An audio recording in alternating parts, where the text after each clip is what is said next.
Here's Britton Colquitt now. On for his second punt. He'd take a repeat of his first.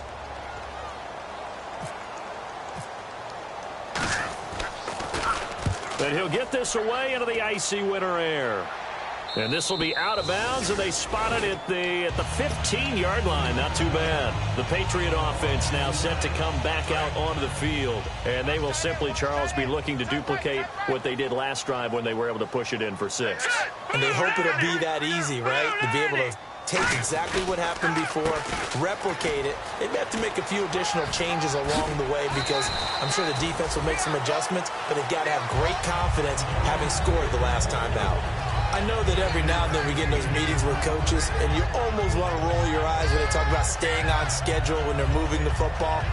But would you say a 7-yard run is ahead of schedule? Fourth quarter with the lead, you love that, don't you? No doubt about it, because staying on schedule is trying to get 4 downs on first down. They did that, plus 3. And not much there. Maybe a yard up to the 24. The tackle made there by Dayon Buchanan.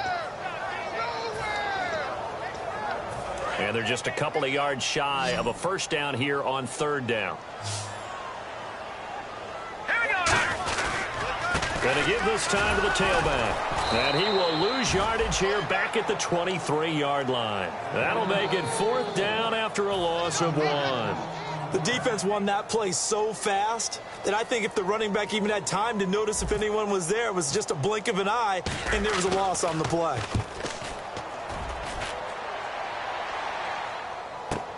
This is fielded at the 27.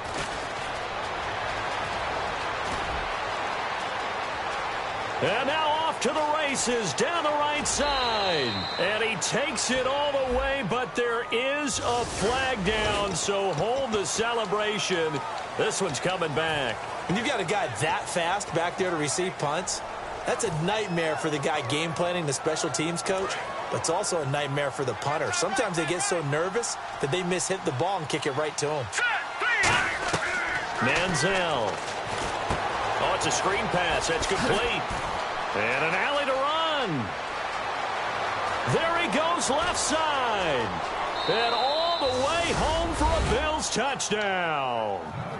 Keith Marshall with touchdown number 7 on the year. And the Bills get a bit closer. Well, he's used to running it that distance. Here he had to catch it, too, before making the run. Heck of a play for the score. There's not many things better for an offense than a back who's a complete guy who can run it and catch it. And we just saw him complete a big-time play for a touchdown. Now Catanzaro after the touchdown to kick it away. That'll be taken in the end zone. And they'll put up the stop sign there as his guys will get it at the 25. Now the Patriots gearing up to go now. And last time out, went for it on fourth down, turned it over, gave him great field position, turned it to 6 points, so they've got to recover here, Charles. It's amazing what one decision can do in the chain of events, right? The decision to go for it on fourth down. Caused all of that. It caused every bit of it, but it showed confidence. Hey, I've got confidence in you guys. Go pick it up for them. Didn't happen. Also showed confidence in the defense. They didn't pick up their end of the bargain, so now they've got to come back out and start over and rebuild that confidence. And on the ground they go with a running back. And he'll push his way forward to about the 32. 7 yards on the pickup there, and it'll leave him with a 2nd and 3. First play of the drive, let's give credit all around. Excellent blocking, but the guy carrying the ball, he was the finisher. A really nice run.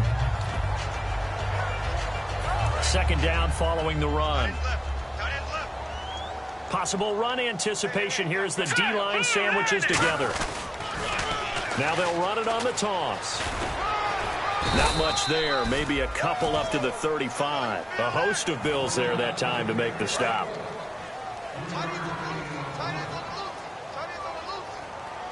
Looking to jam the receivers at the line here. Press coverage look defensively. Only 3 there on the pickup, but that's enough to move the chains. I always appreciate runners who understand situations. That was just 3rd and inches.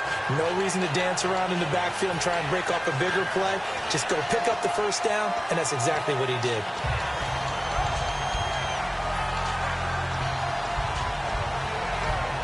First down and 10 now for the offensive group.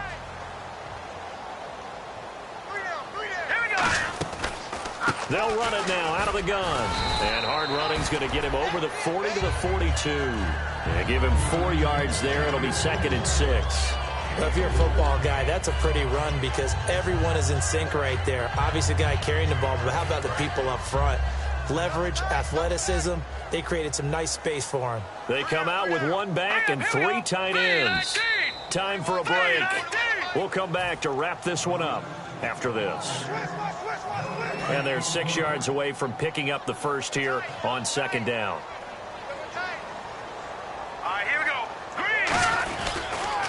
Now they'll run it on the toss. And he is going to lose yardage here.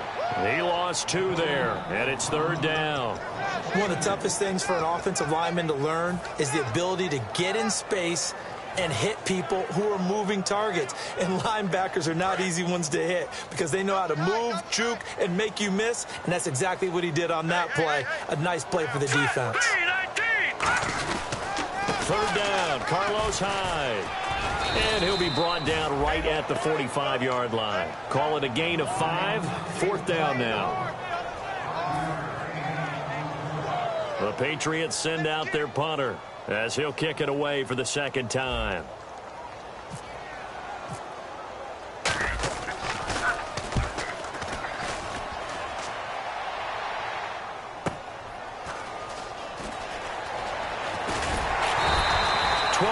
On the return that time.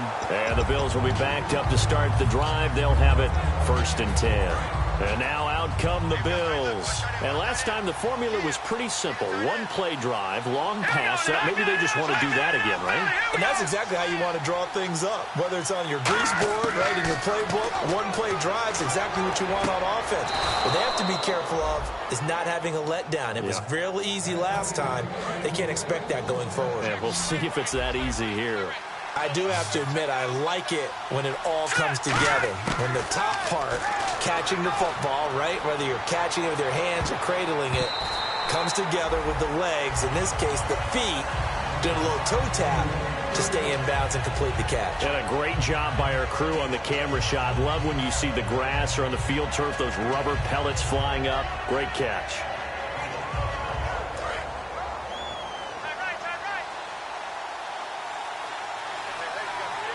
Looks like the defense in press coverage here. Oh, design run for their wideout. And he'll take this up near the 35, maybe the 34. 8 yards on the ground there, and now they're looking at a 3rd and 2. They're going to hurry back to the line now.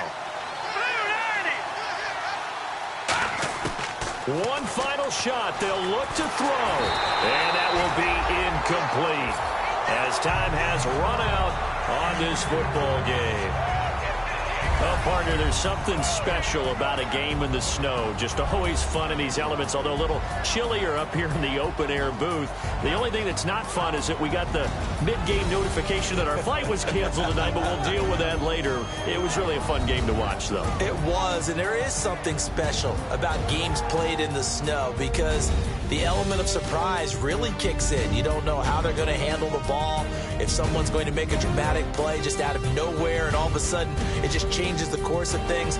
But a big shout out to our crew to make sure that we were comfortable up here, as comfortable as one could be. In these elements, they took care of us and made sure we were dressed properly. So for the Pats, the win moves them a couple games over 500 now at 7-5, and they'll get to stay home again next week. Meanwhile, for our visitors, this loss cost them in the playoff chase as they fall back to 7-5 on the year. And they will try to get back in the swing of things next week on the road. I'm Brandon Gaudin. Certainly have to